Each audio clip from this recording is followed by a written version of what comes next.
لله نحمده ونستعينه ونستغفره ونؤمن به ونتوكل عليه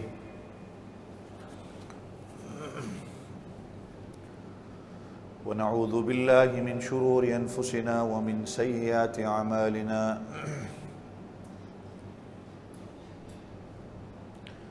من يهده الله فلا مضل له ومن يضلله فلا هادي له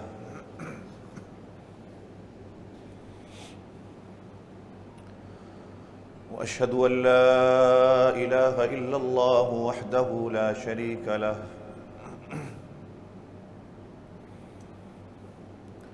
وأشهد أن سيدنا ومولانا محمدًا عبده ورسوله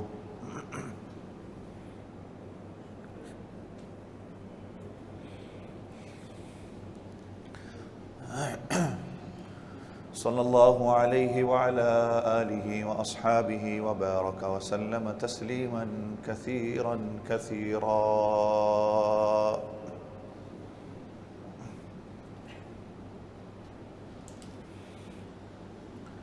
أما بعد فأعوذ بالله من الشيطان الرجيم. بسم الله الرحمن الرحيم.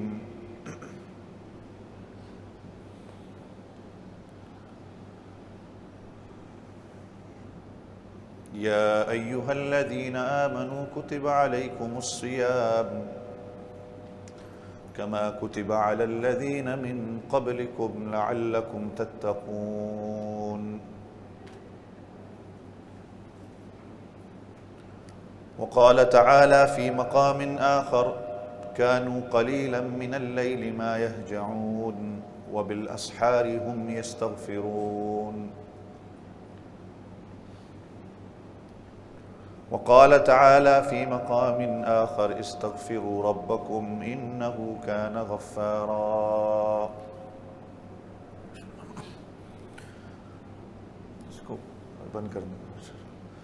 آمنت بالله صدق الله العظيم وصدق رسوله النبي الكريم ونحن على ذلك لمن الشاهدين والشاكرين والحمد لله رب العالمين. ایک مرتبہ سارے ساتھی ذوق اور شوق کے ساتھ درود شریف پڑھ لیں. اللہم صل علی محمد النبی الأمی وعلى آلہ واصحابہ وبارک وسلم تسلیما کثیرا کثیرا.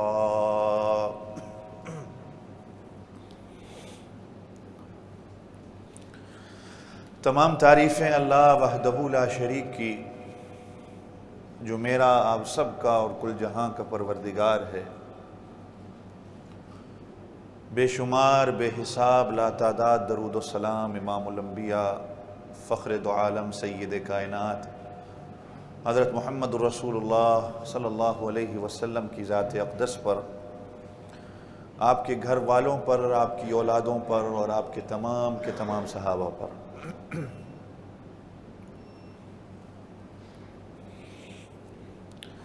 ماہ مقدس، ماہ مبارک کا دوسرا عشرہ ہے.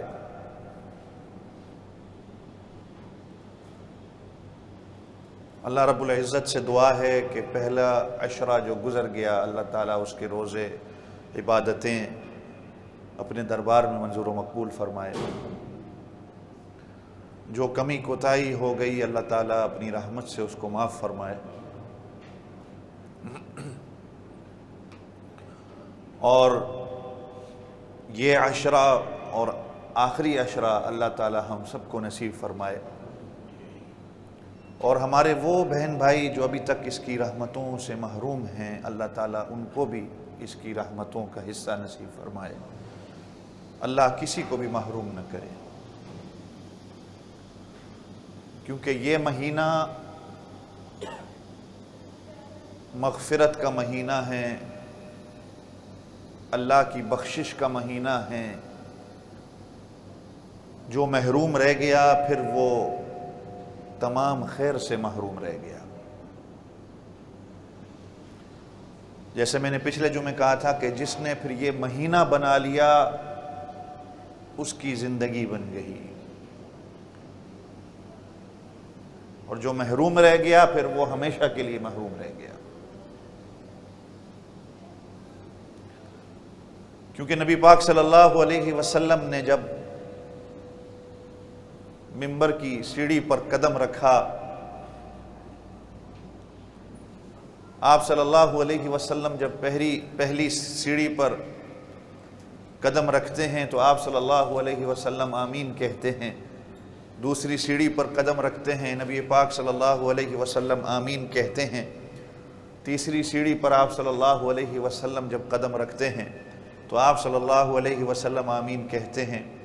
صحابہ کرام رضوان اللہ تعالی علیہم اجمعین پوچھتے ہیں اللہ کے رسول سے کہ خلاف معمول آج ہم نے دیکھا ہے کہ آپ نے منبر پر قدم رکھتے ہوئے آمین کہا ہے، ہم نے پہلے کبھی ایسا دیکھا نہیں۔ تو نبی پاک صلی اللہ علیہ وسلم کہتے ہیں کہ جب میں نے پہلی سیڑھی پہ قدم رکھا تو جبرائیل امین میرے پاس تشریف لائے اور کہا کہ اللہ اور اللہ کے فرشتے اس بندے پر لعنت کرتے ہیں جو بندہ رمضان المبارک جیسے عظمت والے مہینے کو پائے اور اللہ رب العزت سے اپنی بخشش نہ کروا سکے، اس بندے پر اللہ کی بھی اللہ کے فرشتوں کی بھی لعنت ہو۔ تو میں نے آمین کہہ کر اس بات کی تصدیق کر دی کہ جب اللہ اور اس کے فرشتوں کی لعنت ہو تو پھر نبی پاک صلی اللہ علیہ وسلم نے بھی آمین کہہ کر اس بات پر مہر لگا دی کہ آپ صلی اللہ علیہ وسلم کی طرف سے بھی اس بندے پر لعنت ہوتی ہے۔ اللہ تعالیٰ میری آپ سب کی حفاظت فرمائے۔ یہ ماہ مقدس، یہ دوسرا عشرہ، یہ اللہ سے بخشش مانگنے کا عشرہ ہے، اپنے گناہوں سے توبہ کرنے کا عشرہ ہے، استغفار کرنے کا عشرہ ہے۔ ویسے تو پورا مہینہ استغفار کا ہے، میں نے جیسے پچھلے جمعے آپ حضرات کے سامنے کہا تھا کہ کہا جاتا ہے کہ حدیث میں کہ اس کے پہلے 10 دن رحمت کے، اس کے دوسرے 10 دن مغفرت کے، بخشش کے، اور آخری 10 دن جہنم سے آزادی کے۔ اس کا مطلب یہ نہیں کہ صرف یہ 10 دن ہی جو ہیں وہ بخشش کے ہیں، آخری 10 دن ہی صرف جہنم کی آزادی کے ہیں۔ پورا مہینہ سراپا رحمت ہے، سراپا مغفرت ہے، جہنم سے آزادی کا مہینہ ہے۔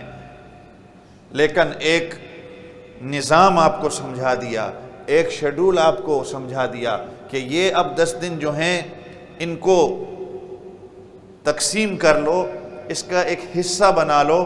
اب یہ جو 10 دن ہیں اس میں استغفار کی، ویسے تو پورے مہینے استغفار کی کثرت ہے، لیکن اب اس دوسرے عشرے میں ہم استغفار کی کثرت کریں۔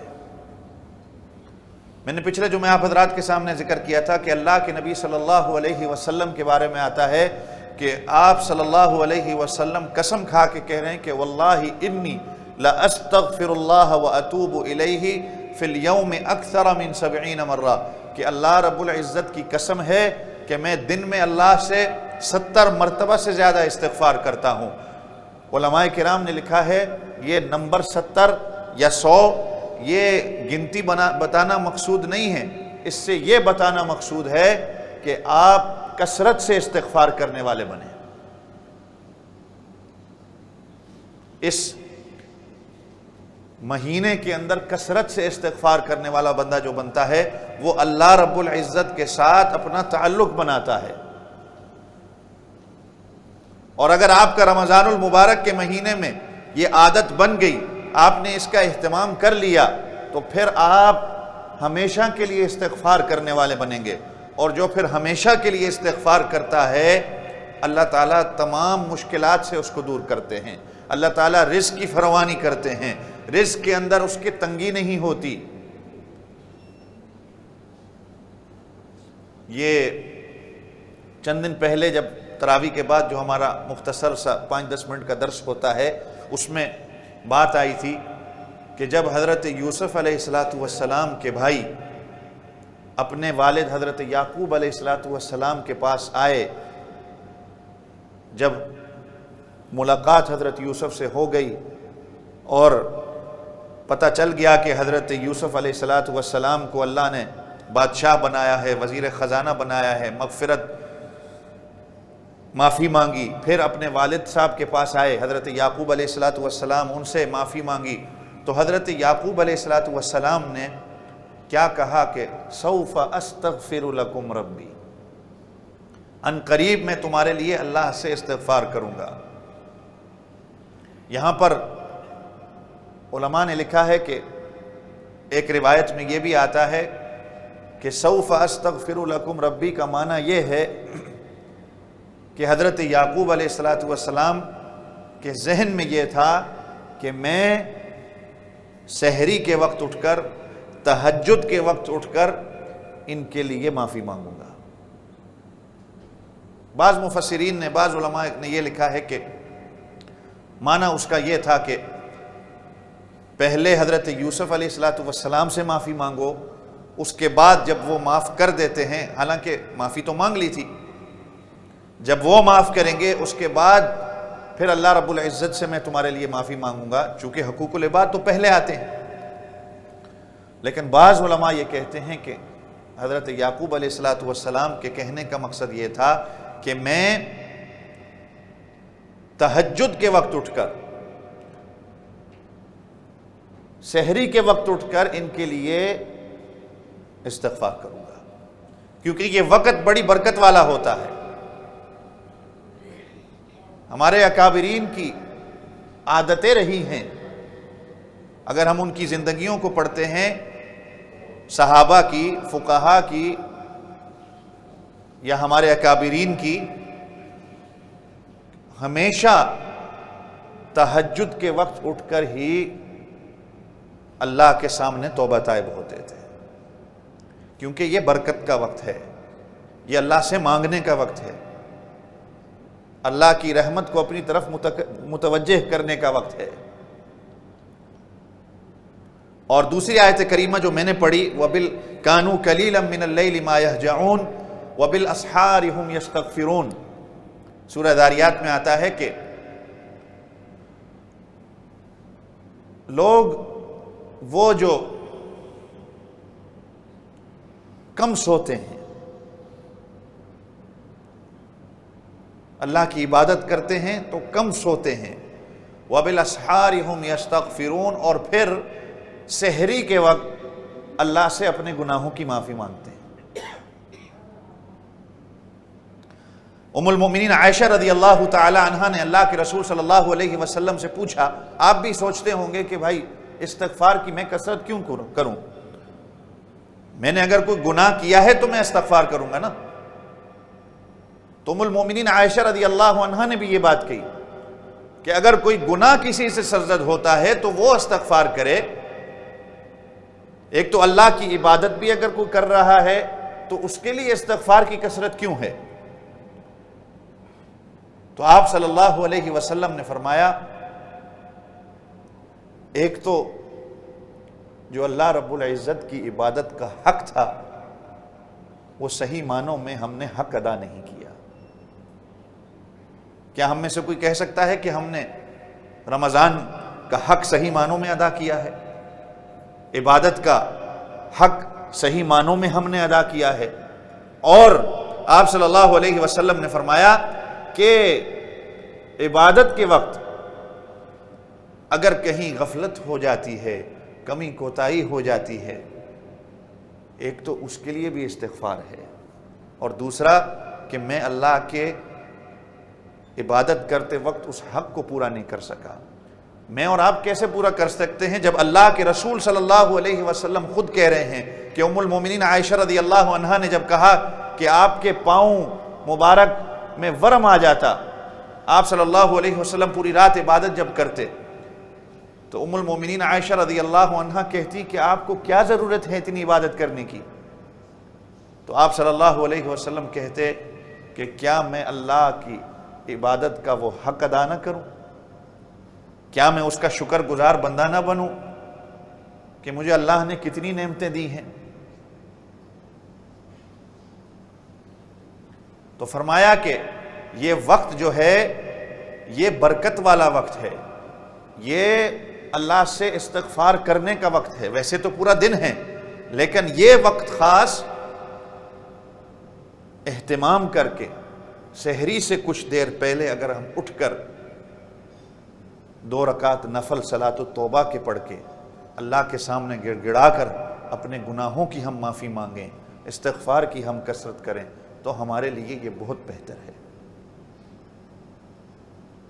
ایک اللہ والے نے لکھا ہے، میں آج صبح ہی پڑھ رہا تھا کہ اگر اللہ نے توبہ اور استغفار کا طریقہ یہ رکھا ہوتا نا کہ جس طرح فقیر ہر دروازے پہ جا کر صدا لگاتا ہے اور روٹی مانگتا ہے، کہیں سے اس کو روٹی ملتی ہے، کہیں سے اس کو گالی گلوچ ملتی ہے، کہیں سے اس کو جھڑک ملتی ہے، لیکن وہ پھر بھی صدا لگانا چھوڑتا نہیں ہے، وہ اپنی صدا لگاتا ہے، کہ اگر اللہ نے یہی طریقہ رکھا ہوتا کہ گھر گھر جا کر لوگوں سے کہنا پڑتا کہ میرے لیے استغفار کرو، میرے لیے میرے گناہوں کی معافی مانگو، تو یہ بھی سودا سستا ہوتا، مہنگا نہ ہوتا۔ لیکن قربان جائیں، اللہ نے نبی کریم صلی اللہ علیہ وسلم کی اس امت پر رحم کر دیا کہ ہم نے صرف 2 رکعت نفل پڑھ کر اللہ کے سامنے مانگنا ہے، توبہ طائب ہونا ہے، استغفار کرنا ہے، توبہ کرنی ہے، اس گناہ کا جو گناہ ہم نے کیے ہیں اس پہ پشیمانی کرنی ہے، اس پہ ہم نے جو ہے وہ افسوس کا اظہار کرنا ہے، اور اس گناہ کو ہم نے چھوڑنا ہے جو گناہ ہم نے کیا ہے، اور آخر میں آئندہ کے لیے پکا عزم کرنا ہے کہ میں نے اس گناہ کی طرف جو ہے نظر بھی نہیں ڈالنی۔ میں دل میں عزم تو کروں، باقی اللہ رب العزت مجھے توفیق دیں گے، میں اپنے دل سے عزم تو کروں، اگر میں زبان سے کہہ رہا ہوں لیکن میرا دل اس کا عزم نہیں کر رہا ہو، دل میں پختہ ارادہ نہ ہو، تو پھر کوئی فائدہ نہیں۔ حضرت کعب رضی اللہ عنہ کا ایک قول ملتا ہے، حضرت کعب رضی اللہ عنہ فرماتے ہیں کہ جو بندہ یہ سوچے کہ میں رمضان کے بعد اللہ رب العزت کی نافرمانی کروں گا، اس کے روزے اس کے منہ پہ مار دیے جاتے ہیں، اور اللہ تعالیٰ توبہ کی توفیق چھین لیتے ہیں۔ عموماً اکثر و بیشتر ہم جو ہے یہ جملہ سننے کو ملتا ہے کہ ابھی رمضان کا مہینہ ہے، رمضان کے بعد دیکھیں گے، ایسا ہی ہوتا ہے نا؟ ابھی رمضان کا مہینہ ہے، اگر کوئی یار دوست کہہ دے چلا کہ یہ محفل میں چلے جائیں، فلم دیکھنے چلے جائیں، یہ کام کر لیں فلاں، ابھی رمضان کا مہینہ ہے، رمضان کے بعد دیکھیں گے۔ حضرت کعب رضی اللہ عنہ کہتے ہیں کہ جس نے یہ سوچا اس کی توبہ کی توفیق بھی ختم ہو جاتی ہے، اور اس کے روزے اس کے منہ پہ مار دیے جاتے ہیں۔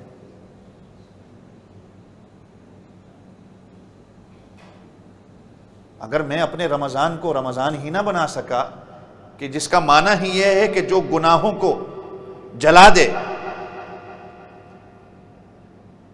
میں توبہ کی طرف نہ آ سکا، تو میرے سے پھر بڑا محروم کوئی نہیں ہے کہ اگر میں اپنے رمضان کو پاؤں۔ اللہ کے رسول نے کیا کہا کہ رمضان کو پائے اپنی زندگی میں اور اللہ سے اپنے گناہوں کی بخشش نہ کروا سکے، اس پر اللہ کی بھی لعنت، اللہ کے فرشتوں کی بھی لعنت، اور حضور پاک صلی اللہ علیہ وسلم کی بھی لعنت۔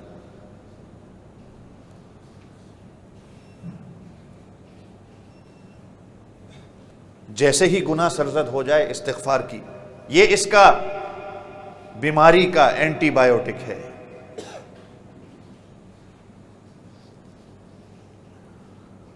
ساؤتھ افریقہ میں ایک شہر ہے کیپ ٹاؤن، اگر آپ لوگوں نے سنا ہے، دنیا کے خوبصورت ترین شہروں میں شمار کیا جاتا ہے۔ بعض علماء کرام تو کہتے ہیں کہ اگر دنیا میں کسی نے جنت دیکھنی ہے، ایک کشمیر ہے اور ایک ساؤتھ افریقہ کا یہ شہر کیپ ٹاؤن ہے۔ میں نے دیکھا ہے، وہاں پر ایک دفعہ ہم نے ایک ایسا پودا دیکھا جو بڑا خوبصورت نظر آتا ہے، آپ کی نظر کو بھی اچھا لگتا ہے، اور وہ جب آپ اس کو دیکھتے ہیں تو آپ کا دل کرتا ہے میں اس کو ہاتھ لگاؤں، جیسے گلاب کو دیکھتے ہیں لوگ، دل کرتا ہے اس کو توڑ لیں، لیکن وہ پودا ایسا ہے کہ اس کے اندر زہر ہے۔ اگر آپ نے اس پودے کو ہاتھ لگا لیا تو آپ کے جسم کے اندر زہر آ جائے گی۔ اللہ کی شان دیکھیں، جہاں پر بھی وہ پودا ہوگا، ان پودوں کے درمیان ایک پودا ایسا بھی ہوگا کہ اگر آپ نے اس کو ہاتھ لگا بھی لیا، آپ کے جسم کے اندر اگر زہر آ جاتی ہے تو وہ پودا ایسا ایک ان کے درمیان ہوگا کہ اگر آپ کے جسم میں زہر آئی، آپ نے اس پودے کے اوپر ہاتھ رکھا، وہ اس تمام زہر کو چوس لیتا ہے۔ بات سمجھ رہے ہیں نا؟ تو اگر گناہ ہو جائے نا، اور گناہ آپ کے جسم میں، گناہ تو ہے ہی زہر، وہ چھوٹا ہو بڑا ہو، اور یہ نہیں سوچیں کہ گناہ صغیرہ ہے یا کبیرہ، یہ دیکھیں کہ نافرمانی اللہ رب العزت کی ہو رہی ہے۔ اور یہ بھی یاد رکھیں، علماء کہتے ہیں کہ رمضان المبارک میں جہاں نیکیاں ڈبل کر دی جاتی ہیں، وہاں رمضان المبارک کے مہینے میں گناہ ہو جائے تو اس گناہ کو بھی ڈبل کہا جاتا ہے۔ آپ نے یہاں گناہ کیا وہ گناہ ہے، مسجد کے اندر گناہ کیا وہ بڑا گناہ ہو جاتا ہے، حرم کے اندر جا کے گناہ کیا وہ اور بڑا گناہ ہو جاتا ہے، عام دنوں میں گناہ کیا گناہ ہے، برا ہے، لیکن ماہ مقدس کے اندر اگر گناہ کیا اب وہ گناہ اور برا ہو جاتا ہے۔ تو گناہ تو زہر ہے، اب وہ زہر جو آپ کے جسم کے اندر آ گئی تو جس طرح وہ پودے کی میں مثال دے رہا تھا، استغفار کی کثرت کر لو، اللہ تعالیٰ اسی زہر کو نکال دیں گے۔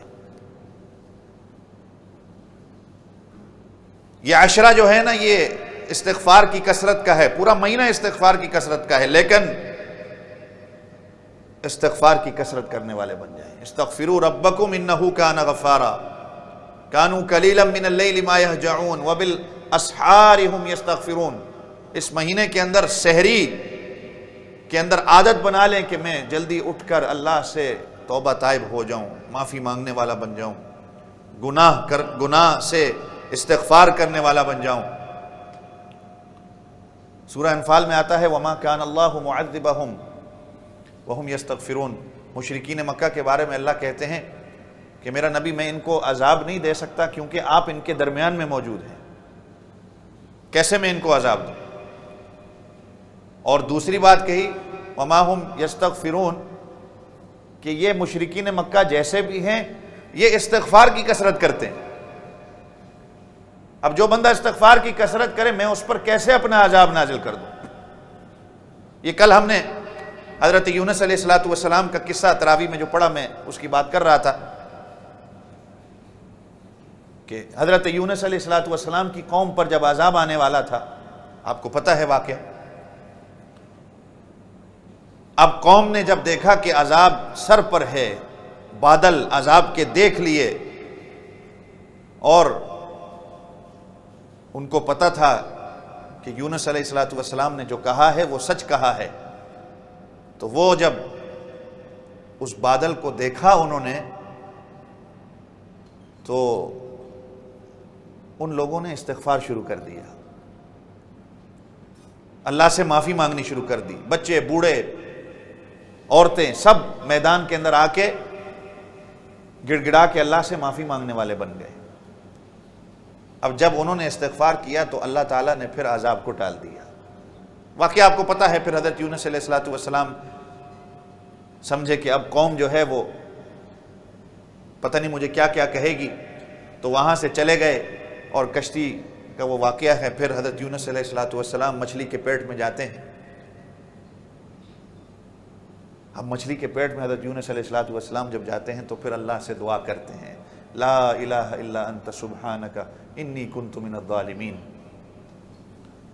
اور قرآن پتہ ہے کیا کہتا ہے کہ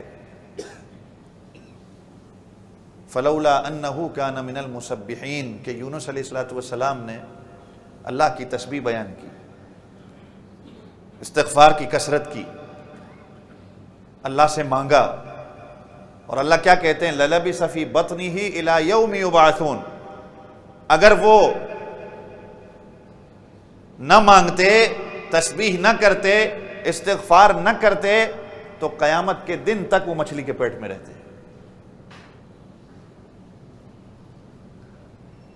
تو علماء کرام کہتے ہیں کہ یہ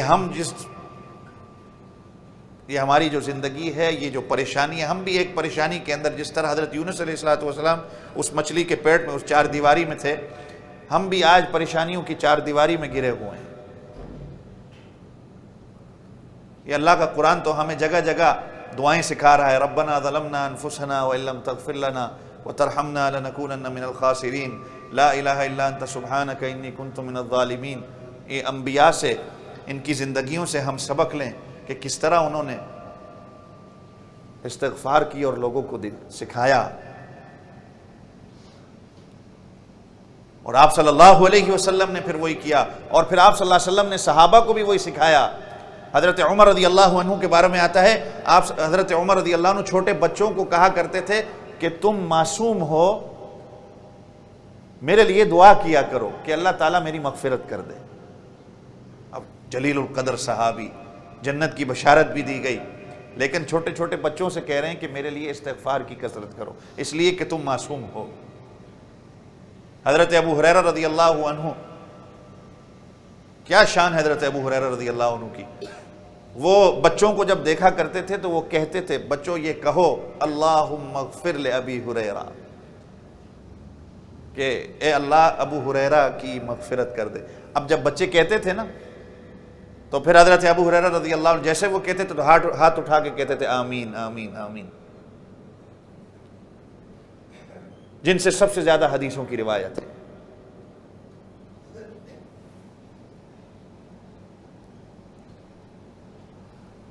حضرت خواجہ باقی باللہ رحمۃ اللہ علیہ کے بارے میں آتا ہے، ایک دفعہ ان کو قبض کی شکایت ہو گئی۔ اب کتنے بڑے ولی ہیں، اب استغفار کی کثرت کی لیکن فاقہ نہیں ہوا، تو کیا کرتے ہیں کہ قریبی کوئی مدرسہ تھا، وہاں چلے گئے۔ اب مدرسے کے اندر داخل ہوئے تو بچے طلباء جیسے ہوتے ہیں، دیکھا کوئی اللہ کا ولی آیا ہے، کھڑے ہو گئے سارے ملنے کے لیے، ایک دوسرے سے کہہ رہے ہیں دیکھو اللہ کا کوئی بزرگ آیا ہے، بندہ کتنا کوئی بڑا ولی آیا ہے۔ تو خواجہ باقی باللہ رحمۃ اللہ علیہ کہنے لگے نہیں، مجھے اللہ کا ولی نہ کہو، میں اس لیے آیا ہوں کہ تم اللہ کے مہمان ہو، طالب علم ہو، بچے ہو، مجھے قبض کی شکایت ہو گئی ہے، یہ تکلیف دور نہیں ہو رہی، میں اس لیے آیا ہوں تاکہ تم بچے میرے لیے دعا کر دو، اللہ تعالیٰ اس تکلیف کو مجھ سے دور کر دے۔ تو گویا کہ حضرت ابوبکر صدیق رضی اللہ عنہ نے فرمایا کہ جو بندہ نماز کے بعد استغفار کی کثرت کرتا ہے، الحمدللہ کے ذکر کی کثرت کرتا ہے، وہ شیطان کی کمر کو توڑ دیتا ہے۔ کیونکہ میں نے جیسے کہا کہ اب نماز پڑھ کے بندہ استغفار کیوں کرے؟ نماز بظاہراً تو آپ سمجھیں گے میں نے اللہ کے حکم کو پورا کیا ہے، نماز پڑھی ہے، کہ دل کے اندر کہیں تھوڑا سا انسان ہے نا تکبر نہ آ جائے کہ میں نے اللہ رب العزت کی عبادت کی ہے، اور تکبر اللہ کو پسند نہیں ہے۔ میں نے پچھلے یہ 2-3 دن پہلے تراویح کے بعد کے درس میں بھی کہا کہ تکبر انسان کے اندر کیا ہے جو وہ تکبر کرتا ہے؟ 50-60 سال کی عمر ہو جائے اس کے گھوڑے کام کرنا چھوڑ جاتے ہیں، اس کو کسی چیز کا علم نہیں رہتا۔ قرآن بھی یہی کہتا ہے کہ ارذل العمر لکی لا یعلم بعد علم شیئا، اس کو کسی چیز کا پھر پتہ نہیں ہوتا تو کس چیز پہ انسان تکبر کرے؟ حیثیت کیا ہے انسان کی؟ تو حضرت ابوبکر صدیق رضی اللہ عنہ کہا کرتے تھے کہ جب وہ استغفار کی کثرت کرتا ہے تو اس کے دل سے تکبر نکل جاتا ہے، شیطان کی کمر ٹوٹ جاتی ہے، اور جب وہ الحمدللہ کا ذکر کرتا ہے تو گویا وہ اللہ رب العزت کا شکر ادا کرتا ہے کہ اللہ میری طاقت نہیں تھی، یہ تو نے مجھے توفیق دی ہے تو میں تیرے گھر میں آیا ہوں، اور تو نے مجھے عبادت کی توفیق دی ہے، میں عبادت کر رہا ہوں۔ تو الحمدللہ اللہ کا شکر بھی اس نے کر لیا، اور ساتھ ہی ساتھ اس نے استغفار بھی کر لیا کہ بے شک اس کے دل کے اندر کہیں تکبر نہ آ جائے، اور دوسرا کہ اللہ بے شک تیری عبادت کا حق میں ادا نہیں کر سکتا تھا جس طرح تو نے عبادت کرنے کا کہا، لیکن اللہ جیسا بھی ہے، جیسی بھی میری عبادت ہے، قبول کرنے والی تیری ذات ہے۔ اپنے رمضان کو بھی اس طرح بنا لو، بے شک میرا روزہ وہ روزہ نہیں جو اللہ کے نبی کا روزہ ہے، جو نبی کے صحابہ کا روزہ ہے، جو اولیاء اللہ کا روزہ تھا، جو ہمارے مشائخ کا روزہ تھا، ہمارے اکابرین امت کا جو روزہ تھا، بے شک وہ روزہ نہیں ہے، لیکن اللہ جیسا بھی ہے، ٹوٹا ہے پھوٹا ہے، یا اللہ تیرا شکر ہے تو نے رکھنے کی توفیق دی ہے، اور یا اللہ میں تجھ سے اپنے گناہوں کی معافی مانگتا ہوں، یا اللہ جو گناہ مجھ سے ہو گئے، جان بوجھ کے ہو گئے، ان کو معاف کر دے، جو انجانے میں ہو گئے یا اللہ تو اس کو معاف کر دے، تب جا کے صحیح معنوں میں روزہ بنتا ہے۔ حضرت مولانا ابو الحسن علی ندوی رحمۃ اللہ علیہ کی ایک کتاب ہے رمضان کی، کہ رمضان کے تقاضے۔ ہم تو چونکہ پڑھتے نہیں ہیں بزرگوں کو، تو رمضان کے تقاضے میں انہوں نے ایک ٹاپک، ایک باب ہے کہ 2 روزے۔ تو حضرت نے لکھا ہے کہ یہ روزہ جو رمضان کا روزہ ہے نا، یہ چھوٹا روزہ ہے۔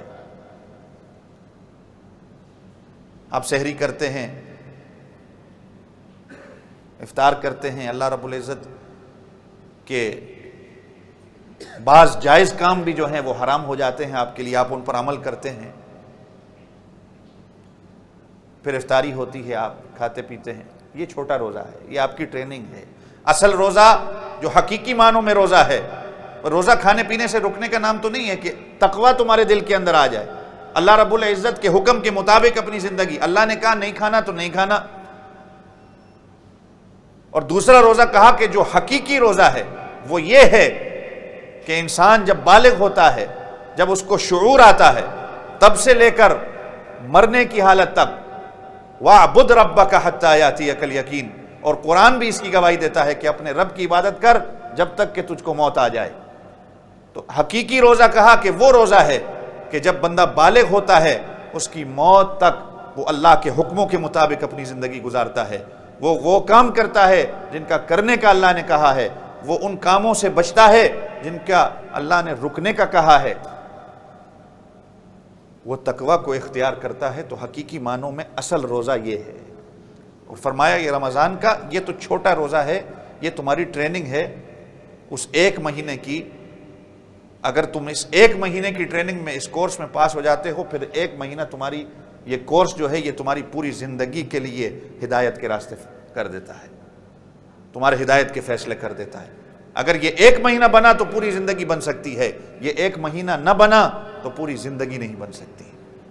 حضرت تھانوی رحمۃ اللہ علیہ کے چند ملفوظات ہیں جو میرے پاس نوٹ کیے گئے ہیں، میں آپ کو پڑھ کے سنا دیتا ہوں انشاءاللہ۔ اگر ان پر عمل کرنا شروع کر دیں گے تو صحیح معنوں میں رمضان آپ کا رمضان بنے گا۔ مختصر سا وقت ہے، میں یہ آپ حضرات کے سامنے پڑھ دوں۔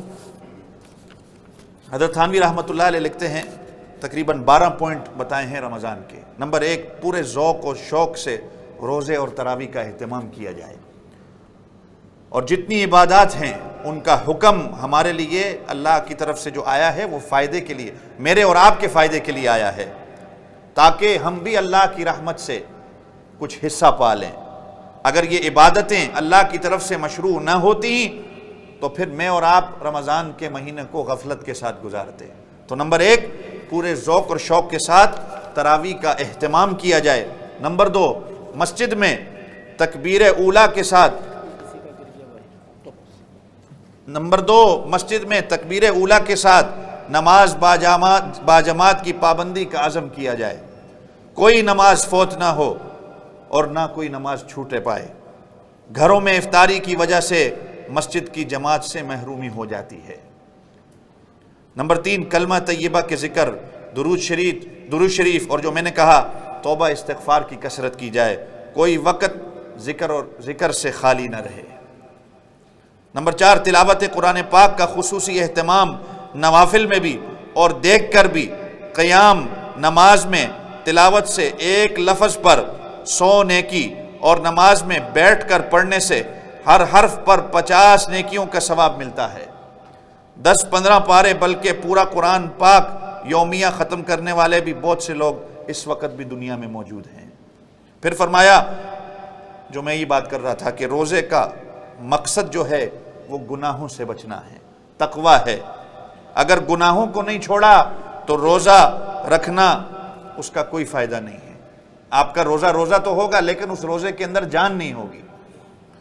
چنانچہ حدیث پاک بھی ہے نبی پاک صلی اللہ علیہ وسلم کی، جو شخص جھوٹ کو نہ چھوڑے اور گناہوں کو نہ چھوڑے تو ہمیں اس کے کھانے پینے کے رکنے کی کوئی حاجت نہیں ہے۔ گویا بس وہ اس نے کھانے پینے کو چھوڑا ہے، باقی اس کے روزے کا کوئی فائدہ نہیں ہے۔ پھر حضرت فرماتے ہیں، نظر کو گناہ سے بچانا ہے، زبان کی حفاظت کرنی ہے، ہاتھ پاؤں حتیٰ کہ دل و دماغ کے گناہوں سے بھی روزے کو پاک اور محفوظ رکھنا ہے۔ جیسے کھانے پینے سے روزہ رکھ چھوڑا ہے کہ نہ کھائیں گے نہ پیئیں گے، اسی طرح گناہوں سے بھی روزہ رکھا جائے۔ جیسے میں حضرت کی بات کر رہا تھا، حضرت مولانا ابو الحسن علی ندوی رحمۃ اللہ علیہ کی، کہ روزہ رکھ لیا ہے گناہ نہیں کریں گے۔ کھانا پینا افطاری کے بعد حلال ہو جاتا ہے، لیکن گناہ افطاری کے بعد بھی حلال نہیں، نہ رمضان میں نہ غیر رمضان میں، بلکہ گناہ ہمیشہ کے لیے حرام ہے۔ تو سوچنا چاہیے کہ جب عارضی و وقتی حرام کو حکم خداوندی کی وجہ سے چھوڑا ہے تو ہمیشہ کا جو حرام ہے اس کو تو بطریق اولا چھوڑنا ضروری ہے۔ بات سمجھ آ رہی ہے نا؟ جب عارضی و وقتی حرام کو حکم خداوندی کی وجہ سے چھوڑا ہے تو دائمی حرام کو چھوڑنا بدرج اولا ضروری ہے۔ پھر فرمایا مغفرت و رحمت خداوندی کے حصول میں ایک دوسرے سے بڑھنے کی کوشش کرنی چاہیے۔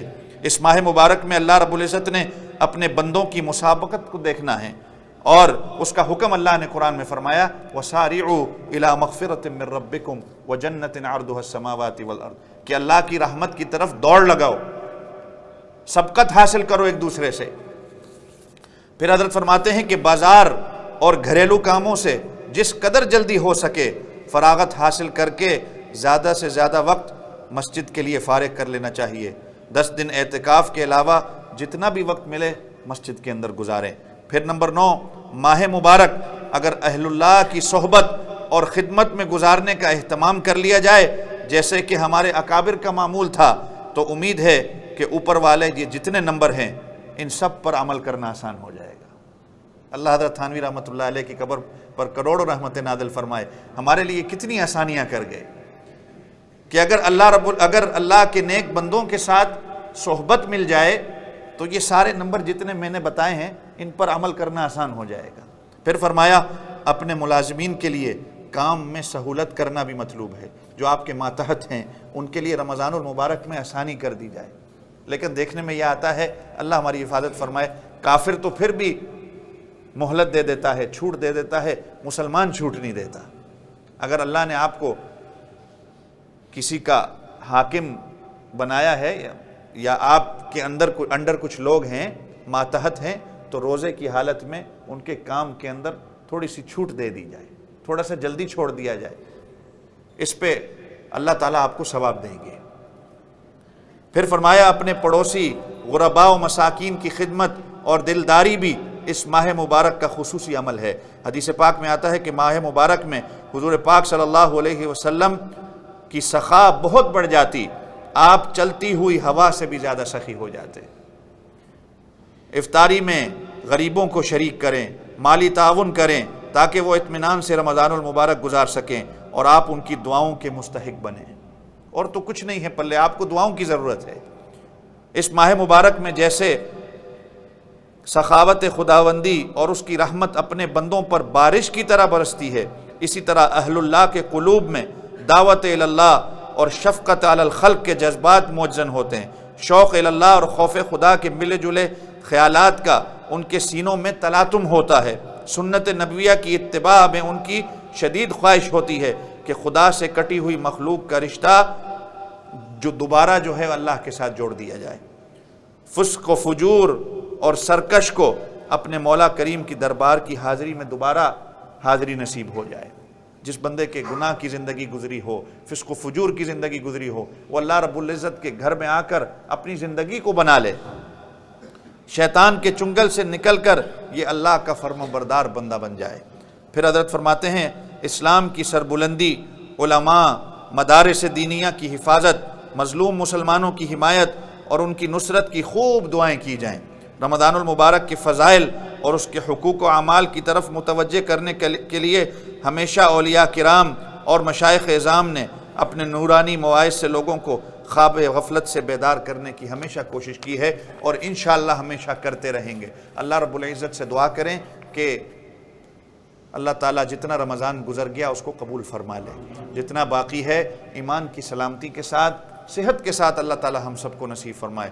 اللہ کسی کو بھی محروم نہ کرے، محروم ہو گئے تو پھر اللہ کی رحمت سے محروم ہو جائیں گے، اللہ کی بخشش سے محروم ہو جائیں گے۔ اپنے رمضان کو بنا لیں، اپنے رمضان کو بنا لیں۔ اگر یہ بن گیا تو پوری زندگی بن سکتی ہے، یہ نہیں بنا تو آپ کی پوری زندگی نہیں بن سکتی۔ اللہ تعالیٰ مجھے آپ سب کو عمل کرنے کی توفیق عطا فرمائے۔ وآخر دعوانا ان الحمد للہ رب العالمین۔ صدقہ فطر کا ہم نے باکس لگا دیا ہے، جو ساتھی اپنا صدقہ فطر دینا چاہتے ہیں یہاں پر، وہ اس بڑے گرے ڈبے پہ اوپر جو ہے وہ نشاندہی کر دی ہے، اپنا صدقہ فطر وہ اس میں ڈال سکتے ہیں۔ آپ جیسے میں ابھی یہ پڑھ رہا تھا کہ رمضان کا مہینہ حضور پاک صلی اللہ علیہ وسلم کی سخاوت کا مہینہ تھا۔ آپ صلی اللہ علیہ وسلم ہوا سے زیادہ سخی، چلتی ہوئی ہوا سے زیادہ سخی ہو جایا کرتے تھے۔ تو اس مہینے میں ہم جتنا اللہ رب العزت کے راستے میں دیں گے، میں نے پچھلے جمعے بھی آپ حضرات کے سامنے کہا تھا کہ ایک رات کی عبادت آخری 10 دنوں میں آتی ہے لیلۃ القدر، اللہ نے کہا کہ 1000 مہینوں سے افضل، تقریباً 83 سال کی عبادت بنتی ہے اگر جس کو لیلۃ القدر نصیب ہو جائے۔ تو ہمارے استاد محترم کہا کرتے تھے جس نے اللہ کے راستے میں ایک خرچ کر دیا، $1 $1 خرچ کر دیا، تو گویا کہ اس طرح ہے کہ اس نے 83 سال تک اللہ کے راستے میں خرچ کیا ہے۔ کتنی بڑی بات ہے۔